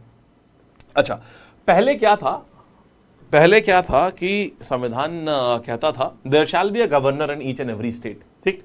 संविधान कहता था there shall be a governor in each state, a governor in each state. फिर ये देखा गया कि यार गवर्नर के होने से ना खर्चा बहुत बढ़ रहा है, यार खर्चा बहुत ज्यादा बढ़ता चला जा रहा है, और गवर्नर को, क्योंकि गवर्नर को खाना, गवर्नर की पूरी सैलरी मेंटेन करो, गवर्नर का पूरा ऑफिस मेंटेन करो, उस ऑफिस में स्टाफ होता है उसकी सैलरी दो, तो ये खर्चा बहुत हो रहा है। तो 1956 में ये सोचा गया कि why not to let it go, हम एक गवर्नर को एक ही राज्य का क्यों रखें। तो फिर संविधान में संशोधन किया गया, और सेवेंथ कॉन्स्टिट्यूशन अमेंडमेंट एक्ट 1956 के तहत, सेवेंथ कॉन्स्टिट्यूशन अमेंडमेंट एक्ट 1956 के तहत क्या करा गया, यहां पर सेवेंथ कॉन्स्टिट्यूशन अमेंडमेंट एक्ट 1956 के तहत क्या कर दिया गया, 7वां संवैधानिक संशोधन 1956। यहां पर एक गवर्नर, ऐसा कर दिया गया कि अब एक गवर्नर 2 या 2 से ज्यादा, 2 और मोर स्टेट्स में गवर्नर हो सकते हैं। ऐसा इसलिए किया गया क्योंकि खर्चा बहुत ज्यादा बढ़ रहा था, और केंद्र सरकार चाहती थी कि कम से कम खर्चा हो। तो आज के टाइम पर यह है कि एक गवर्नर 2 या उससे ज्यादा राज्यों में हो सकते हैं। What if a governor suddenly dies, अगर ऐसा होता है कि कोई गवर्नर एकदम से, मान लीजिए उनकी मृत्यु हो गई, जैसे हुआ भी था, मध्य प्रदेश के गवर्नर जो थे उनकी मृत्यु हो गई थी एकदम से, क्योंकि ये सब देखो यार बहुत बूढ़े होते हैं, और आपको मैं बताऊं ये एक तरीके की रिवॉर्ड पोस्टिंग होती है। जैसे आपको एग्जाम्पल देता हूं, Najma Heptulla, Shri Najma Heptulla ministry of minorities थी। तो अब क्या हुआ, अब ये केंद्र सरकार, अब ये पुरानी मंत्री थी केंद्र सरकार की, अब जैसे ही इनकी 75 ईयर्स एज इनकी क्रॉस हो गई, जब इनकी 75 ईयर्स एज क्रॉस हुई, तो अब सरकार ने खुद का रूल बनाया हुआ था कि 75 साल से कोई भी ऊपर व्यक्ति होगा तो उसको मंत्री नहीं रहने दिया जाएगा, तो उनको मंत्रालय तो दिया नहीं जा सकता था। तो अब क्या किया जाए, जबकि सरकार की पुरानी वफादार थी वो श्री नजमा हेपतुल्ला, तो उनको सरकार ने क्या किया, उठा करके गवर्नर बना दिया। तो गवर्नर को ना एज ए रिवॉर्ड पोस्टिंग के तौर पर सरकार इस्तेमाल करती है हमेशा, कि अगर कुछ नहीं मिल रहा है चलो गवर्नर दे दो उनको। तो गवर्नर, पूरा गवर्नर जो तंत्र है, यहां पर हमेशा आपको पुराने, बूढ़े और इसी प्रकार के लोग मिलेंगे। बहुत ही कम ऐसे गवर्नर्स हैं जो एक्चुअल में कुछ राज्य को इंप्रूव कर सकते हैं, बहुत ही कम ऐसे गवर्नर्स हैं। तो गवर्नर का प्रावधान जो है हमारे संविधान में, पहले बहुत डिबेट चल रही थी कि यार आखिरकार हम क्यों डालें गवर्नर, पावर कोई दे नहीं रहे, पावर में समस्या और पैदा होगी। लेकिन फिर क्योंकि ये, फिर आप कहेंगे रखा क्यों गया, फिर हटा ही देना चाहिए था। एक्चुअल में तो प्रेसिडेंट से भी बेकार है। ये तो दिक्कत कर रहे हैं राज्य में। ऐसे राज्य कम से कम आराम से काम करता अगर चीफ मिनिस्टर होता वहां, तो बात सही है। और यही संविधान सभा में भी बोला जा रहा था, there is no need for the position of governor. But then some people in the Constituent Assembly argued कि you see गवर्नर की पोजीशन तो पहले से ही हमारे भारत में है, ब्रिटिशर्स ने हर प्रोविंस में एक गवर्नर रखा हुआ है, तो हम भी गवर्नर रखेंगे। तो ये सिर्फ देखा देखी में रखा गया है। इसका real significance of having a governor is nothing, it is actually creating a problem, it only influences the central governments decision. Central government का जो भी एक वेव क्रिएट करना चाहती है अगर सेंट्रल गवर्नमेंट राज्य सरकारों में, तो वो वेव क्रिएट करती है गवर्नर के द्वारा। ये कोई पोजीशन ऑफ इंपॉर्टेंस नहीं होती है। ठीक, चलो कौन अपॉइंट करता है भाई? अपॉइंटमेंट जो है इनको अपॉइंट करा जाएगा किसके द्वारा? प्रेसिडेंट के द्वारा अपॉइंट करा जाएगा। वैसे तो इनका टर्म पूछेगा, टर्म ऑफ द गवर्नर क्या लिखा हुआ है संविधान में, इसको लेकर के बहुत सारे कंफ्यूजन है। स्टेटमेंट को लेकर के आपको बता दे रहा हूं, term of the governor actual में लिखा हुआ है संविधान में 5 साल, लेकिन उस आर्टिकल में 4 बातें लिखी हुई हैं और यह पॉइंट तीसरे नंबर पर लिखा हुआ है। इसके ऊपर दूसरे नंबर पर लिखा हुआ है the term of the governor will work on the pleasure of the president, यानी डॉक्ट्राइन ऑफ प्लेजर लागू होता है। और on the pleasure of the president मतलब on the pleasure of prime minister and council of ministers. तो जो term of the governor है वो प्लेजर ऑफ द प्रेसिडेंट के ऊपर होगा। और उसी में आर्टिकल 159 क्लॉज नंबर 3 वो ये कहता है कि टर्म ऑफ द गवर्नर वैसे under normal circumstances will be 5 years. समझ गए? तो यही एक ही आर्टिकल कहता है कि डॉक्ट्राइन ऑफ प्लेजर भी इस पर लागू होती है, और वही आर्टिकल कहता है कि वैसे अगर सब कुछ नॉर्मल रहा तो वैसे 5 साल होती है। ये चीज होती है टर्म ऑफ दी। तो ये कंफ्यूजिंग पॉइंट है। ये संविधान ने ही दोनों बातें बोल रखी हैं। आप अगर इस आर्टिकल को उठा के देखेंगे तो इसके क्लॉज नंबर 2 में बोलता है कि ये प्लेजर ऑफ दी, भाई प्लेजर ऑफ दी प्रेसिडेंट है। एक तो अगर आप कह रहे हो प्लेजर ऑफ दी प्रेसिडेंट पे होना चाहिए, तो फिर आप ये नहीं बोलिए कि यार वो 5 साल होगा, क्योंकि आपने डॉक्ट्राइन ऑफ प्लेजर अगर दे दिया जिस भी जगह पर, वहां आपने सिक्योरिटी ऑफ टेन्योर तो दिया ही नहीं ना। आपने सिक्योरिटी ऑफ टेन्योर अगर आप दे रहे हो तो फिर प्लेजर ऑफ द प्रेसिडेंट मत बोलो। But the clause in the constitution are itself very confusing, because one clause in the same article says कि यार यहां पर डॉक्ट्राइन ऑफ प्लेजर काम करेगा, और उसी का पॉइंट नंबर 3 बोलता है कि यार यहां पर 5 साल के लिए रखा जाएगा अंडर नॉर्मल सर्कमस्टेंसेस। लेकिन इनके पास में ऐसा माना जाता है कि सिक्योरिटी ऑफ टेन्योर गवर्नर के पास में नहीं होती है। तो अब आप कहेंगे अगर एग्जाम में आ जाए तो क्या करें? अगर एग्जाम में आ जाए तो आप सिक्योरिटी ऑफ टेन्योर को नहीं मार्क करेंगे। टेन्योर, सिक्योरिटी ऑफ टेन्योर समझते हो? मतलब कि यार जितने साल के लिए लगा दिया गया उतने साल के लिए रहेंगे, कोई नहीं हटा सकता मुझे, मैं डॉक्ट्राइन ऑफ प्लेजर पे नहीं हूं, संविधान ने मुझे मेरा टाइम पीरियड फिक्स करा हुआ है 5 साल का। तो आप गवर्नर के लिए नहीं मानेंगे कि संविधान ने इनके लिए फिक्स नहीं करा हुआ है। क्यों?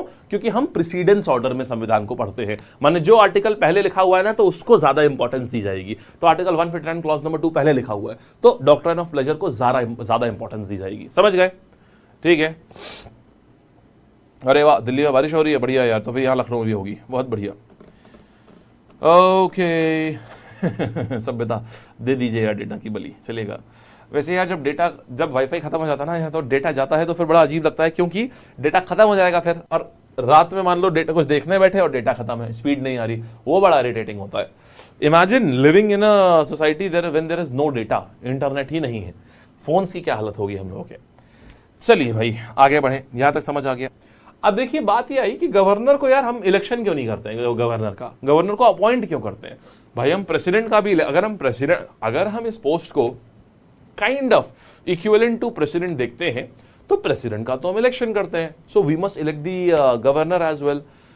बात यह आई कि यार गवर्नर का इलेक्शन हम इसलिए नहीं करते हैं क्योंकि फिर समझना, एक ही राज्य में 2 इलेक्टेड पोजीशन हो गई, ये भी इलेक्टेड है और ये भी इलेक्टेड है, तो फिर उसमें पावर टसल हो सकती है कि हमको भी तो इलेक्ट किया गया और हमको तो और हायर उससे इलेक्ट किया गया, तो हमारे पास ज्यादा पावर होनी चाहिए। गवर्नर बोलेंगे हमारे पास ज्यादा पावर होनी चाहिए, तो ये पावर टसल ना होने पाए, इसीलिए हमेशा गवर्नर को क्या करते हैं, बोलते हैं कि यार ऐसा है आप इसको सेलेक्ट कर लीजिए, माने केंद्र सरकार सेलेक्ट करके भेजती है।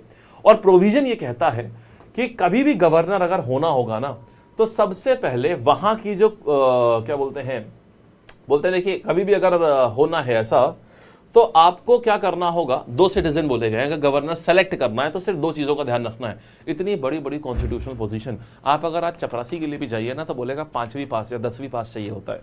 सीधे पोजीशन ऑफ गवर्नर, सीधे क्वालिफिकेशन ऑफ गवर्नर्स है। ठीक, दूसरी ये लो भाई।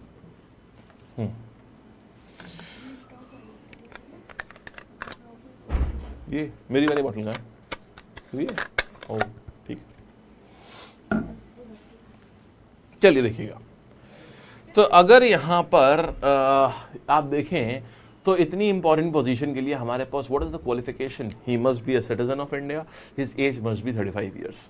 दूसरी चीज जो है ये क्वालिफिकेशन है, लेकिन नॉर्मली ना दो कन्वेंशंस माने जाते हैं। कहते हैं कि अगर आपको किसी राज्य में अगर आपको गवर्नर अपॉइंट करना है तो एक बार के लिए आप, ये कन्वेंशन है, ये ऐसा जरूरी नहीं है कि ऐसा हो ही हो, ये कन्वेंशन है कि भाई आप दो बातें मानिए। वो दो बातें क्या है?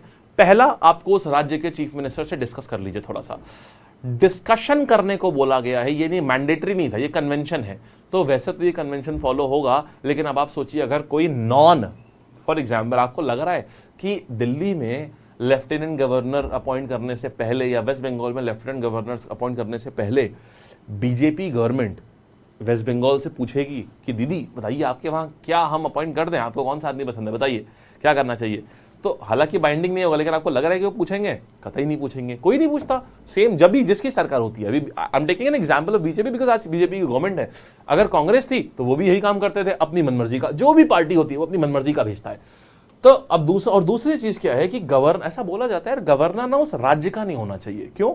अगर वो उस राज्य का होगा ना तो वो बायस्ड होगा, किसी पर्टिकुलर पार्टी के अगेंस्ट बायस्ड होगा। हो सकता है वो उस पार्टी को पसंद करता हो या उस पार्टी से नफरत करता हो, तो वो बहुत अनाप शनाप बोलेगा उस पार्टी के लिए। इसीलिए बोलते हैं कि गवर्नर का कोई पॉलिटिकल लिंक नहीं होना चाहिए उस पार्टी से। गवर्नर इनफैक्ट उस राज्य का ही नहीं होना चाहिए, जिस राज्य का वो गवर्नर बनाया जा रहा है उस राज्य का होना ही नहीं चाहिए गवर्नर। ये दो कन्वेंशंस हैं, संविधान में नहीं लिखा हुआ है, लेकिन ऐसा होता नहीं है। कर्नाटका में अभी कुछ साल पहले की बात है, एक गवर्नर साहब अपॉइंट कर दिए गए। जब वहां के चीफ मिनिस्टर साहब एयरपोर्ट से उतरे तो उन्होंने बोला, तो मीडिया बाहर पहुंची, आपको कैसा लग रहा है कि भाई फलाने साहब को गवर्नर बनाया गया?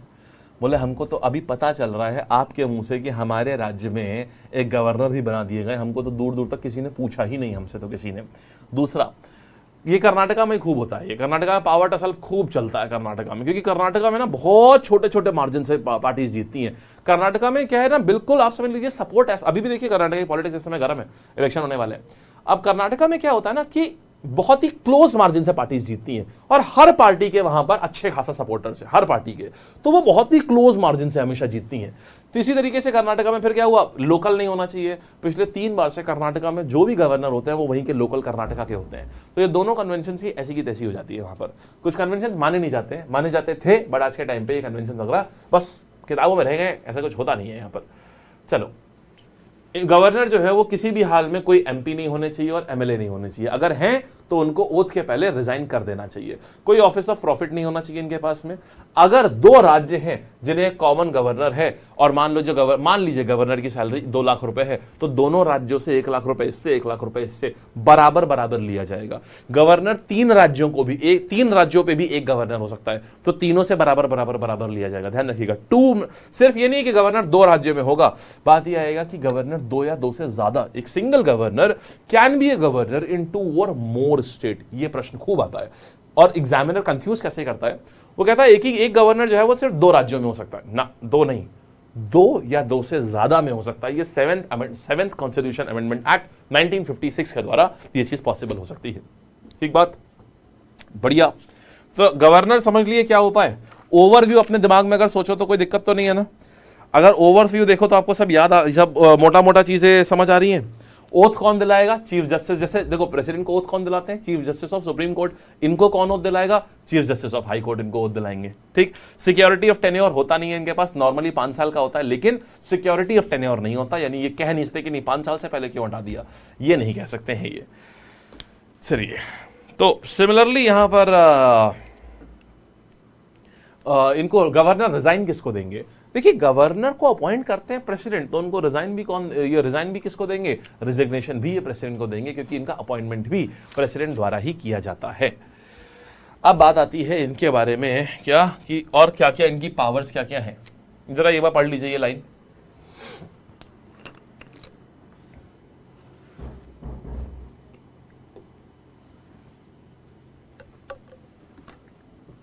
पढ़िए, समझ आ रही है? क्या बात है, बहुत बढ़िया।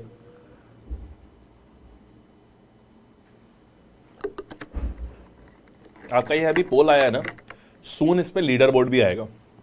कोशिश चल रही है, सून क्या है, इसमें लीडर बोर्ड भी आएगा। लीडर बोर्ड का मतलब क्या हुआ कि क्लास में जैसे मान लो कोई एमसीक्यू आया, अब उसमें A B C D 4 option दे दिए। अब जितने लोग ए पे क्लिक करेंगे तो उन सबके, जिन लोगों ने भी सही आंसर दिया होगा और जितनी जल्दी दिया होगा, उन सबके नाम डिस्प्ले होंगे कि भाई इन्होंने इतनी जल्दी नाम दिया है, ये दिया है, इन सबके नाम डिस्प्ले होंगे। चलिए सर, अमेंडमेंट सीरीज में क्यों नहीं होते, 1 देन 2 एंड 3? बिल्कुल सीरीज में होते हैं पूनम, हमेशा अमेंडमेंट सीरीज में ही चलता है। 1 फिर 2 फिर 3, अमेंडमेंट 3 4 5 6 7, बिल्कुल सीरीज में होते हैं। अमेंडमेंट कभी भी आगे पीछे नहीं, ऐसा नहीं होगा कि पहले 98th अमेंडमेंट आ गया फिर 73 अमेंडमेंट आया, हमेशा सेम सीरीज में होते हैं। हाँ, ये अगर आप सोच रहे हो कि फर्स्ट अमेंडमेंट 1951 में हो, सेकंड अमेंडमेंट 1952 में हो, ये नहीं होता है। हो सकता है 1951 में ही, हमने 3 सेशन होते हैं ना पार्लियामेंट के, हमने पहले सेशन में एक अमेंडमेंट किया, उसी साल हमें बजट सेशन, हमें मानसून सेशन में आता है यार ये भी तो करना चाहिए था, दूसरा अमेंडमेंट किया, उसी साल पता चला एक और सेशन आया, हमें याद आया अरे यार इसमें भी तो अमेंडमेंट होना चाहिए, हमने तीसरा अमेंडमेंट किया। तो ये वैरी कर सकता है यार, ये ठीक है। चलिए बढ़िया। नेबरिंग में काफी सारे ऑप्शंस होंगे, देन होम टू सेलेक्ट, किस चीज में आदिति? इसमें भी 6 मंथ्स के अंदर न्यू गवर्नर अपॉइंट करना होता है। वेल, इसमें कोई टाइमलाइन नहीं होती है। एक जैसे ही कोई व्यक्ति अगर खत्म होता है तो तुरंत का तुरंत उसके बगल वाले राज्य, जैसे एमपी के जब गवर्नर खत्म हुए तो यूपी के गवर्नर ने चार्ज संभाल लिया वहां पर। ठीक है, क्लियर? आइए अब हम लोग बता रहे हैं यहां पर पावर्स ऑफ द गवर्नर पे चल रहे हैं।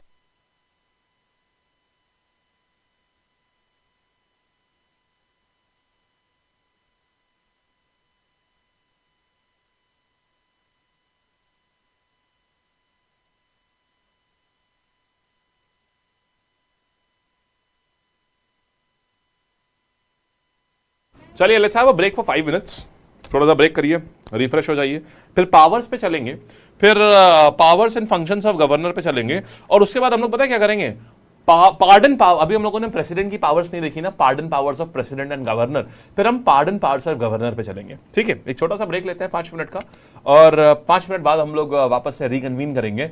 Let's adjourn the session for 5 minutes, let's talk in the terms of polity, अपन लोग पॉलिटी की भाषा में बतियाएंगे। Let's adjourn, the session is adjourn for 5 minutes, not for the day, the session is adjourn for 5 minutes and the time is 4:51 PM. We will catch up at 4:57 PM. ठीक है, 4:57 PM पे फिर मिलेंगे हम लोग।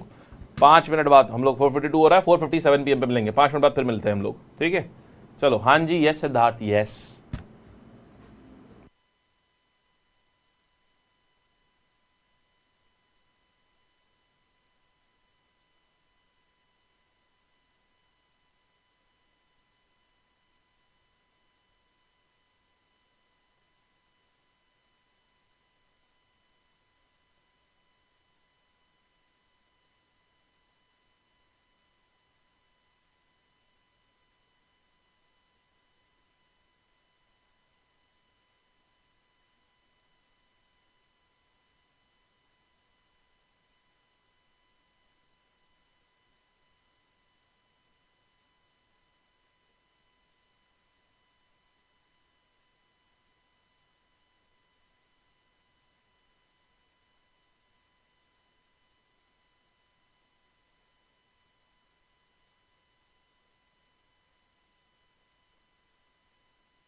Alright, welcome back. अरे app वाले students को सिर्फ और सिर्फ वो फॉलो करना है जो कि हम आपको यहाँ डेली पढ़ाते हैं। आपका तो प्लानर बना हुआ है। सोचो प्लानर का मतलब क्या होता है कि आपको डेली क्या पढ़ना है इसका एक नोटिंग, और आपको तो डेली क्या पढ़ना है ये तो हम लोग खुद ही पढ़ाते हैं। आपको डेली क्या पढ़ना है ये तो हम लोग खुद ही पढ़ाते हैं। वाह यार, बारिश चल रही है, एकदम अंधेरा हो गया आपके वहाँ। ये तो बेहतरीन सी बारिश हो रही है, और अगर दिल्ली में बारिश हो रही है तो लखनऊ में भी जरूर आएगी। चलो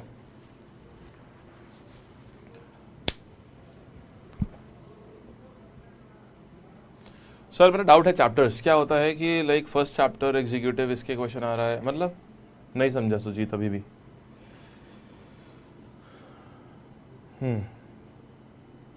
बढ़े आगे, एडजर्नमेंट खत्म हो गया, अब आगे बढ़ते हैं। ठीक है जी। अश्विनी बताइए, अश्विनी बताइए क्या समस्या है आपकी, सवाल बताइए।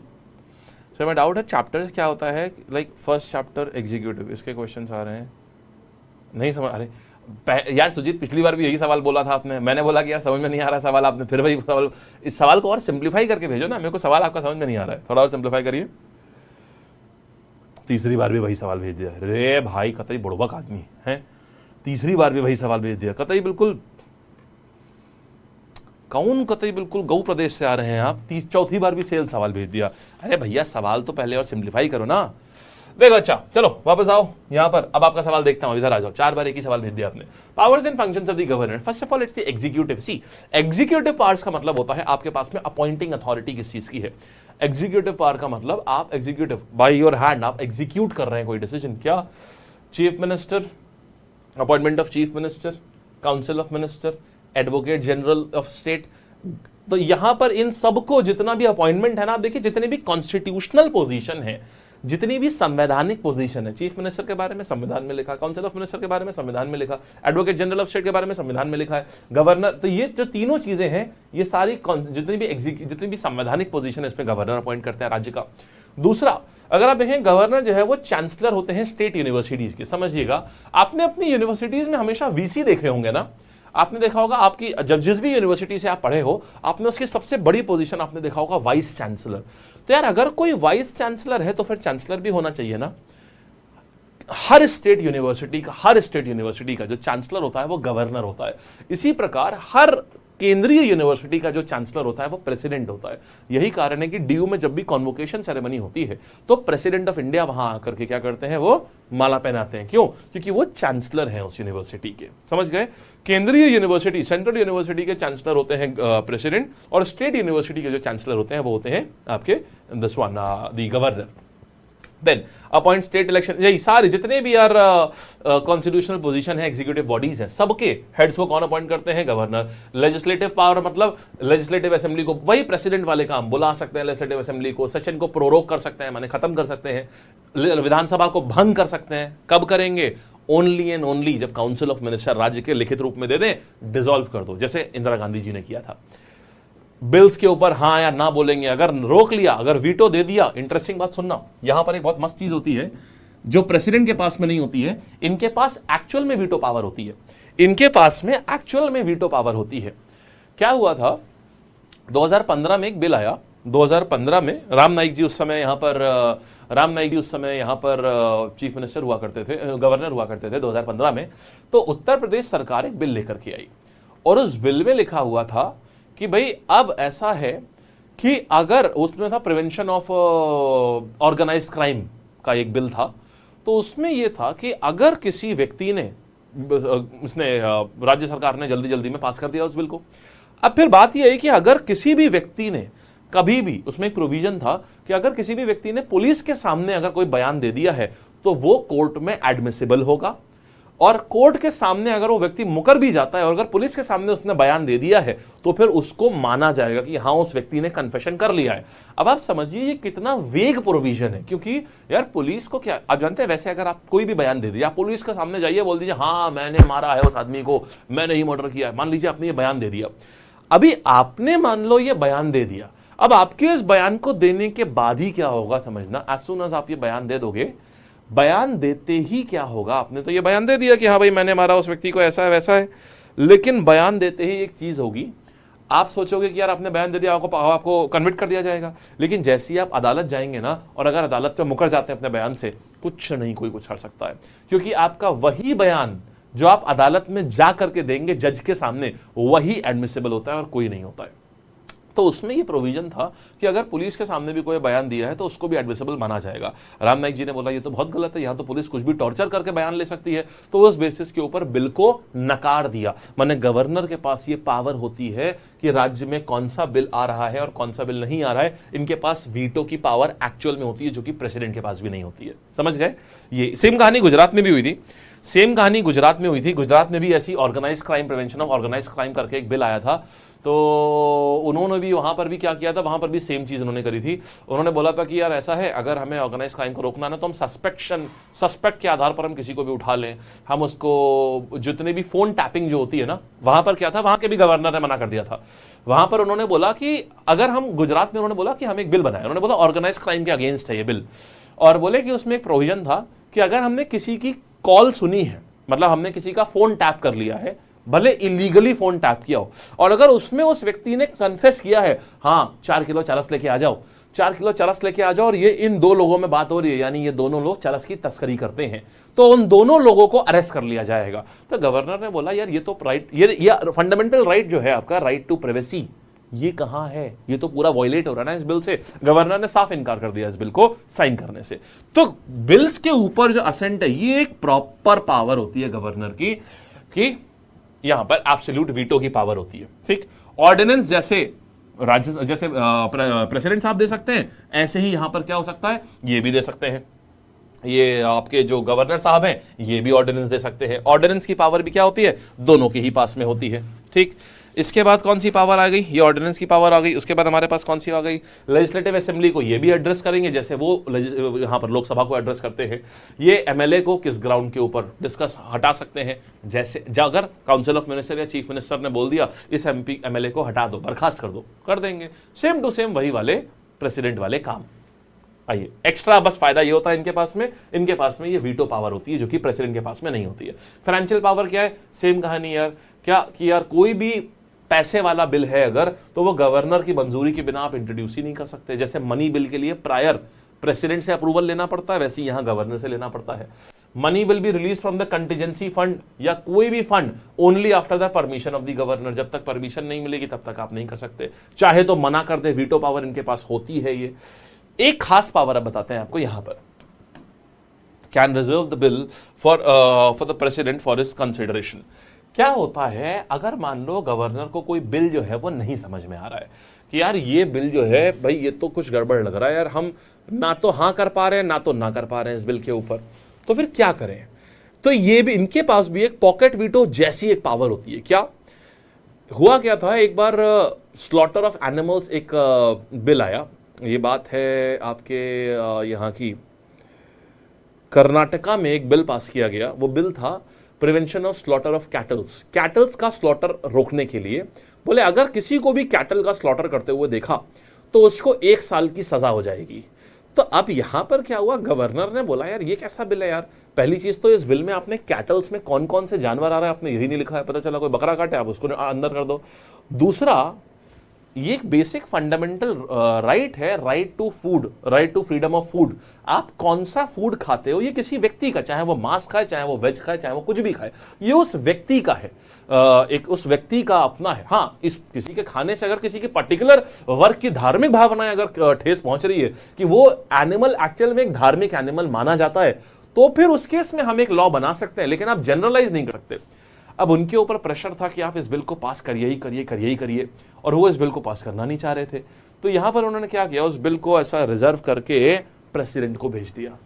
अब प्रेसिडेंट को भेज दिया तो अब उनके ऊपर से बला टली, अब ना तो उन्होंने एक्सेप्ट किया ना रिजेक्ट किया, हमने तो प्रेसिडेंट को भेज दिया कि वो इसको कंसिडर करेंगे, तो प्रेसिडेंट उसको कंसिडर करें वापस कर दें, वो उनका हेडेक है। तो गवर्नर के पास ये पावर होती है कि वो किसी भी बिल को, या उनको लग रहा है यार ये अगर मैंने इसे साइन कर दिया, कंफ्यूजन है यार ये संवैधानिक होगा या असंवैधानिक हो जाएगा, अगर इलीगल हो गया तो क्या करेंगे। तो ऐसे केस में अगर उनको लग रहा है इलीगल बिल हो गया तो क्या करेंगे, तो ऐसे केस में क्या करते हैं, अगर बिल इलीगल हो गया तो ऐसे केस में वो सीधा प्रेसिडेंट को भेज देते हैं, क्योंकि गवर्नर के पास में ये पावर नहीं होती है कि वो हाई कोर्ट या सुप्रीम कोर्ट से किसी बिल के ऊपर राय ले ले। ये पावर सिर्फ और सिर्फ प्रेसिडेंट के पास में होती है, इनके पास में नहीं होती है। ठीक, चलिए, तो एक ये, अब आते हैं, देखिए पार्डन पावर्स में आते हैं। पार्डन पावर्स यार दो जगह पर लिखी हुई हैं, 72 और 161।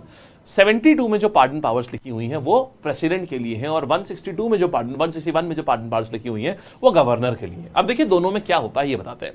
देखिए आप जानते हैं कि यूनियन लिस्ट होती है, एक होती है यूनियन लिस्ट और एक होती है स्टेट लिस्ट। बोलो हाँ या ना, सही बात है ना।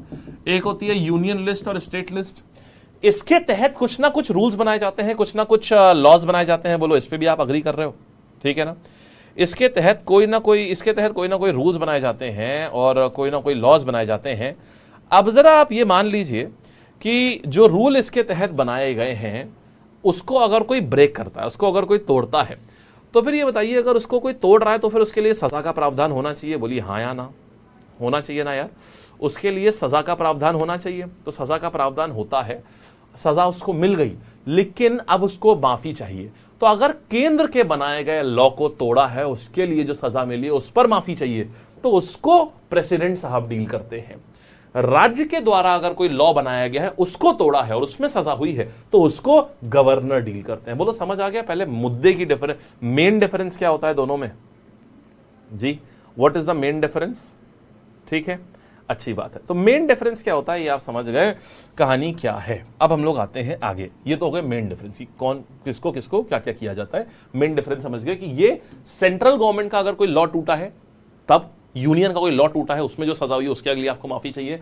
ये अगर राज्य का कोई लॉ टूटा है उसमें आपको माफी चाहिए, तो उसके लिए राज्य का लॉ तोड़ा है, सजा हो गई, माफी चाहिए, go to the governor. Now बात आती है व्हाई इट इज नीडेड। समझना, सी जब कोर्ट ने सजा दे दी तो माफी का क्या मतलब बनता है, वो तो उसने काम किया ही हुआ है। देखिए कोर्ट जब देगा किसी को सजा तो सिर्फ वो एक चीज देखेगा, क्या लॉ टूटा है, लॉ टूटा है। इफ यस आदमी को सजा दो, इफ नो आदमी को फ्री कर दो। वो उस आदमी के सर्कमस्टांसेस नहीं देखेगा। फॉर एग्जाम्पल लेट्स से कि एक बार क्या होता है, एक व्यक्ति है और कोई उसके घर में आता है और उसके घर में मान लीजिए 10 लोग रह रहे हैं। एक व्यक्ति है और वो अपने घर पे जैसे ही आता है और 10 के 10 लोगों को, उसका पड़ोसी जो है वो 10 के 10 लोगों को मार देता है, 10 के 10 लोगों को मार देता है। अब ऐसे में वो व्यक्ति जैसे ही घर पहुंचता है, देखता है उसके घर पे 10 के 10 लोग मार दिए गए हैं और ये मर्डर जो है वो उसके पड़ोसी नहीं किया है। पूरी तरीके से गुस्से में वो व्यक्ति वहां जाता है और उस व्यक्ति को मार देता है। सो उसने गलत किया, बट द पॉइंट इज कि जस्टिस ये है कि उसके घर के 10 लोगों को मारा गया था और उसको सजा मिलनी चाहिए, लेकिन उसने हीनियस क्राइम नहीं किया, उसने एक मर्डरर को ही मारा है, उसने एक मर्डरर को ही मारा है। तो बात ये आती है कि हो सकता है कि कोर्ट ने देखा मर्डर किया है, ठीक है मर्डर किया है, लाइफ टाइम इंप्रिजनमेंट दे दो इसको। अब उसको जेल की सजा हो चुकी है उसको, अब उसने मान लो अपनी आधी सजा काट भी ली है। वो आदमी बहुत अच्छा था, वो एक इंस्टेंस ऐसा हुआ, वो आदमी बहुत अच्छा था, जेल के अंदर उसका कैरेक्टर, उसका सब कुछ बहुत अच्छा रहा, 10 साल की सजा काट ली है उसने। अब वो अगर मान लो वो अपने करे की सजा भुगत चुका है, अब अगर वो चाहता है कि यार मुझे एक मौका और मिले, मैं 20 साल जेल के अंदर और नहीं रहना चाहता, मैं शायद सोसाइटी को कंट्रीब्यूट कर सकता हूं, वो प्रेसिडेंट से माफी की अपील करेगा। दैट इज द रीजन संविधान में ये चीज रखी गई है। ठीक, दूसरा एग्जाम्पल मान लीजिए जैसे क्या हुआ, कोई पीस नेगोशिएशन चल रहे हैं इंडिया और पाकिस्तान के, और पाकिस्तान के ही 15 सोल्जर्स को फांसी की सजा सुनाई गई है भारत में, और हम देख रहे हैं कि यार ये इतने सालों से यहां वॉर चल रहा है, एक हमको उम्मीद की किरण दिख रही है कि यार हम इनसे पीस नेगोशिएशन इस बार शायद हमारा हो जाएगा हमारा, और आगे कभी हमारी लड़ाइयां नहीं होंगी। लेकिन उनके 15 आदमी अभी भी यहां पर क्या है, हमने 15 सोल्जर्स उनके हमने रखे हुए हैं, उनको फांसी की सजा हुई है, कोर्ट ने सुनाई है उनको। तो ऐसे केस में क्या होगा, प्रेसिडेंट सोचे कि यार चलो एक फिर से पूरी नई शुरुआत करते हैं, इनको रिहा कर दो, एक पूरी नई शुरुआत करेंगे, तो ये कर सकते हैं ताकि पीस नेगोशिएशंस और अच्छे से जाएं। इसके लिए पार्डन पावर्स रखी गई है, समझ गए। अब देखिए कौन कौन सी होती है इसको समझते हैं। सबसे पहले होता है पार्डन। देखिए पार्डन का मतलब तो होता है एब्सोल्यूट माफी, कंप्लीट माफ कर देना, कंप्लीट माफ कर देना, पूरी तरीके से माफ कर देना, सजा खत्म, सजा अब सजा भुगतने की जरूरत ही नहीं है, जितनी भी सजा थी सारी सजा जो है वो निपटा दी, अब एक भी सजा आपको करने की आवश्यकता नहीं है। ठीक, मतलब सजा माफ। ऐसा हो जाता है जैसे कोई क्राइम किया ही ना हो, यह ऐसा हो जाता है जैसे कोई भी क्राइम किया ही ना हो।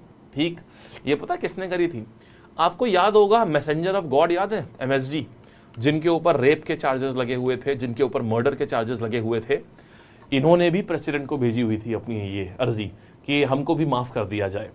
सन 2019 में messenger of god MSG Gurmeet Singh, Dera Sacha Sauda के जो हेड थे, चीफ, उन्होंने प्रेसिडेंट को भेजा था कि भाई हमको भी माफ़ कर दिया जाए, हम वैसे आदमी बहुत अच्छे हैं और हमने ऐसा कुछ किया नहीं है और हमको माफ़ कर दिया जाए। तो उनको माफ़ी दी नहीं गई, हालांकि रिजेक्ट हो गया। लेकिन वो आदमी इतना इन्फ्लुएंशियल है कि अभी उसको सज़ा हुई थी 2019 में ही तो सज़ा हुई है यार, उसके बाद भी अभी तक 365 दिन में 131 दिन वो पेरोल पे बाहर थे। पेरोल क्या होता है आपको बाद में समझाऊंगा, ऐसा समझ लो टेम्परेरी छुट्टी जेल से। 365 दिनों में 131 दिन वो जेल के बाहर थे। इंस्टाग्राम पे बेहतरीन स्टोरी डालते हैं, अपनी एक शिष्या है उनकी कोई, उनके साथ में उनके 1 मिलियन फॉलोअर्स हो गए थे इंस्टाग्राम पे, तो वो तलवार से केक काट रहे थे, उसका फोटो उन्होंने डाला हुआ था। तो लोगों ने बोला यार ये वो आदमी है जो 2 रेप केसेस, 3 मर्डर केसेस, इसमें इस आदमी को सजा हुई है और ये पेरोल पे बाहर है ये। तो ये चीज हो गई। अच्छा खैर, तो पार्डन इन्होंने कोशिश करी थी, रामनाथ कोविंद जी को इन्होंने भेजा था लेटर, लेकिन वो एक्सेप्ट नहीं किया जा सका, उन्होंने रिजेक्ट कर दिया इसको। फिर कम्यूटेशन की बात करते हैं। अच्छा, अब कम्यूटेशन क्या होता है, 1993 में क्या हुआ था, देवेंद्र पाल सिंह भुल्लर ने क्या किया था 1993, ये एक खालिस्तान सपोर्टर थे, दिल्ली में बॉम्ब ब्लास्ट हुए थे और उस दिल्ली बॉम्ब ब्लास्ट में देवेंद्र पाल सिंह भुल्लर का हाथ था। अब इसको सजा हो गई, लाइफ टाइम इम्प्रिजनमेंट हो गया। तो फिर इसने प्रेसिडेंट साहब को इन्होंने एक नोटिस लिखा, बोले कि भाई ऐसा है, बहुत ही ज़्यादा भयंकर, इतने साल की सज़ा तो हम काट ही चुके हैं। और 2014 में प्रणब मुखर्जी को उन्होंने पत्र लिखा कि हम इतने साल की सज़ा तो हम काट चुके हैं, अब हमको डिप्रेशन और भयंकर स्किज़ोफ्रेनिया और 50 तरह की बीमारियां अब हमको हो चुकी हैं, हमको ऐसा करा जाए, हमको जो मेरी सज़ा है ना वो इसकी डिग्री कम कर दी जाए। अच्छा, डिग्री कम करने का मतलब क्या होता है, आप में से कोई बताएगा डिग्री का मतलब क्या होता है?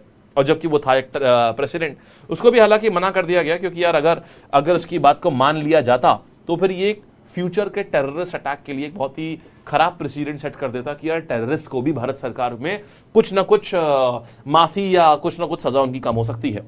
देखिए, सजा की डिग्री जो है वो कम कर दी जाती है कम्यूट में। देवेंद्र पाल सिंह भुल्लर ने बोला था हमारे कम्यूटेशन दे दिया जाए। जैसे देवेंद्र पाल सिंह भुल्लर को ना रिगरस इम्प्रिजनमेंट मिला था, मतलब कड़ी सजा, रिगर जिसमें आपको पत्थर तोड़ने होते हैं और बेड़ियां पहनाई जाती हैं, रिगरस इम्प्रिजनमेंट ये मिला था। उसका कहना था कम्यूट कर दो, मतलब सजा की डिग्री कम कर दो, टाइम उतना ही है। मान लो 25 साल के लिए सजा हुई है तो 25 साल में जेल में रहेंगे, लेकिन बेड़ियों में मत चलाओ हमको रिगरस इम्प्रिजनमेंट नहीं, हमको सिर्फ इम्प्रिजनमेंट दे दो, बस हमको इम्प्रिजनमेंट दे दो। देवेंद्र पाल सिंह भुल्लर, कम्यूटेशन मतलब डिग्री ऑफ सजा को कम करना, इसको कम्यूटेशन बोलते हैं, समझ गए? माना नहीं गया ऑब्वियसली, क्योंकि ये एक डेंजरस प्रेसिडेंट सेट कर देता भारत में, उसके लिए डेंजरस प्रेसिडेंट सेट कर देता पूरे भारत में टेररिस्ट अटैक के लिए, कि टेररिस्ट को भी यहां पर माफ कर दिया जाता है। ठीक, फिर तीसरी चीज आती है यहां पर रेस्पाइट। रेस्पाइट का मतलब क्या होता है, what is the meaning of respite? देखिए, इसमें क्या करते हैं, इसमें कैरेक्टर नहीं चेंज होता है, इसमें सजा की ड्यूरेशन ही कम हो जाती है। रेस्पाइट, ये रेस्पाइट का मतलब होता है ड्यूरेशन को कम करना, ड्यूरेशन को कम करना। इसका बहुत क्लासिक एग्जांपल बताता हूं, द ईयर 1993, संजय दत्त जो थे वो टाडा अदालत ने इनको एक सजा सुनाई, क्योंकि इनके घर में जो बॉम्बे ब्लास्ट हुए थे, मुंबई ब्लास्ट में इनके घर से एक AK-47 निकली थी। एक मूवी भी आई थी बाद में जिसमें पूरा संजय दत्त की स्टोरी के ऊपर था कि इन्हें सजा हो गई, इन्होंने ना जानते हुए कि वो AK-47 जो है, ये मतलब इनके जो दोस्त वोस्त थे सब चर्सी टाइप के थे, चर्सी और स्मैक और मतलब अलग अलग नशे करने वाले। तो इनके दोस्त ने इनके वहां पर गन प्लांट करवा दी थी और इनको मालूम था कि इनके वहां गन है, लेकिन इनको ये नहीं पता था कि ये इतनी इलीगल है रखना, और इसी समय बॉम्ब ब्लास्ट भी हुए हैं यहां पर। तो इनको भी उस बॉम्ब ब्लास्ट में एक नॉन डायरेक्ट वे में इनको पाया गया कि भाई इनकी भी गलती है यहां पर, तो इनको सजा हुई इनको। और इनके फादर उस समय MP हुआ करते थे, एक MP का बेटा, और बहुत ही सुनील दत्त जी जो है वो काफ़ी ज़्यादा रिस्पेक्टेड MPs में से आते थे, और एक MP का बेटा टेररिस्ट अटैक में पकड़ा जाता है, तो संजय दत्त उसमें पकड़े जाते हैं और इनको सज़ा होती है। शंकर दयाल शर्मा उस समय प्रेसिडेंट ऑफ इंडिया हुआ करते थे, तो उन्होंने रिस्पाइट यूज़ करा संजय दत्त को फ्री करने के लिए। मतलब जो टाइम ऑफ पनिशमेंट है वो कम हो जाता है। 10 साल की सजा मिली है, 3 साल में कन्वर्ट हो जाएगी, 4 साल में कन्वर्ट हो जाएगी। तो रिस्पाइट की वजह से संजय दत्त जो है वो जल्दी बाहर आ जाते हैं। रीजन, उनके फादर जो थे वो एक एमपी थे। क्लियर? तो 1993 में संजय दत्त का केस रिस्पाइट के केस में आता है। ठीक, इसके बाद हमारे पास में क्या आता है? रिप्रीव। इसमें क्या होता है? गिर गया, चलिए। तो रेस्पाइट का मतलब क्या हो गया? समझ गए। रेस्पाइट में क्या हो? ड्यूरेशन और कैरेक्टर दोनों ही कम होते हैं। यार ये रेमिट है, परमिट नहीं है भाई, ये रेमिट है। रेमिट का मतलब क्या होता है? देखो, कम्यूट का मतलब कैरेक्टर कम करना, इसमें क्या होता है? ड्यूरेशन कम करना। ड्यूरेशन और कैरेक्टर, ड्यूरेशन प्लस कैरेक्टर दोनों कम करना। और रेमिट क्या होता है? यहां पर ये ड्यूरेशन कम करना, सिर्फ और सिर्फ ड्यूरेशन कम करना। ठीक है, ड्यूरेशन कम करना। ठीक, तो रेमिट का मतलब ड्यूरेशन कम करना, रिस्पाइट का मतलब ड्यूरेशन प्लस कैरेक्टर दोनों कम करना। और रिप्रीव का मतलब क्या होता है? रिप्रीव का मतलब होता है यार कि अगर भाई कभी एक टेम्परेरी स्टे देना डेथ पेनल्टी के ऊपर। ये याकूब मेनन ने किया था। याकूब मेनन ने कराया था कि भाई टेम्परेरी, प्रेसिडेंट प्रणब मुखर्जी के लिए कराया था 1993 बॉम्ब ब्लास्ट में, जो ये खुद में याकूब मेनन यहां पर सुप्रीम कोर्ट ने इनको सजा सुनाई हुई थी।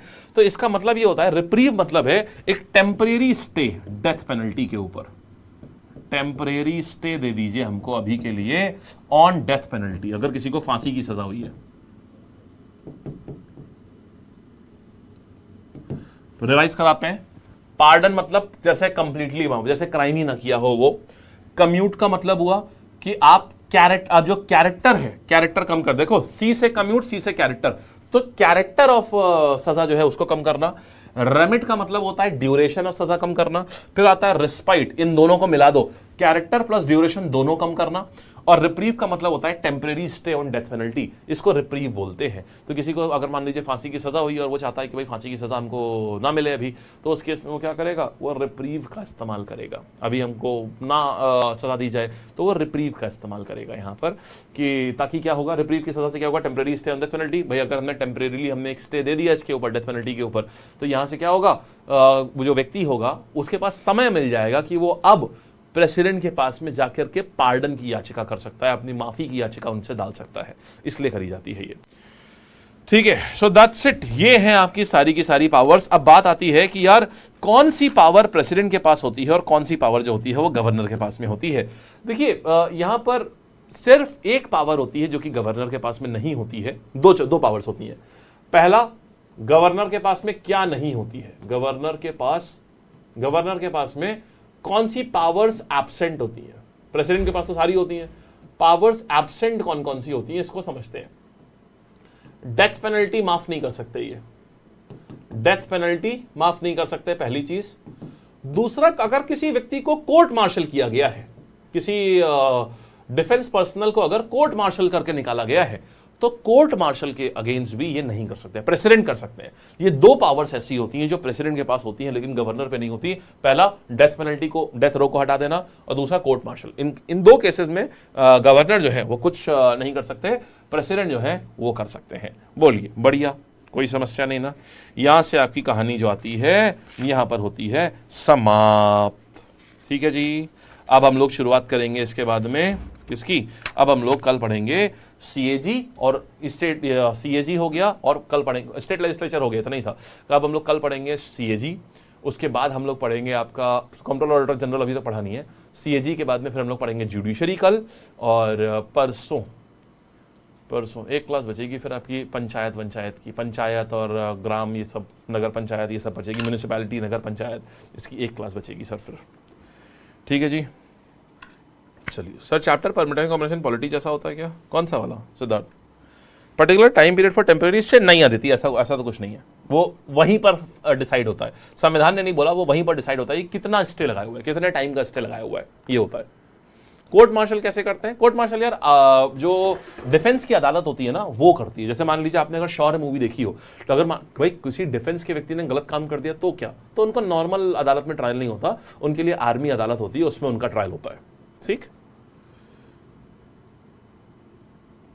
सर, स्पीकर कॉन्स्टिट्यूशनल पोस्ट है, स्पीकर ऑफ, हाँ जी, ऑफिस। देखिए, कॉन्स्टिट्यूशनल पोस्ट का मतलब होता है वो पोस्ट जिनका कोई ना कोई आर्टिकल हो संविधान के अंदर, तो स्पीकर का भी आर्टिकल होता है और चेयरमैन ऑफ राज्यसभा का भी आर्टिकल होता है, तो वो अपने आप ही कॉन्स्टिट्यूशनल पोस्ट हो गई। ठीक है।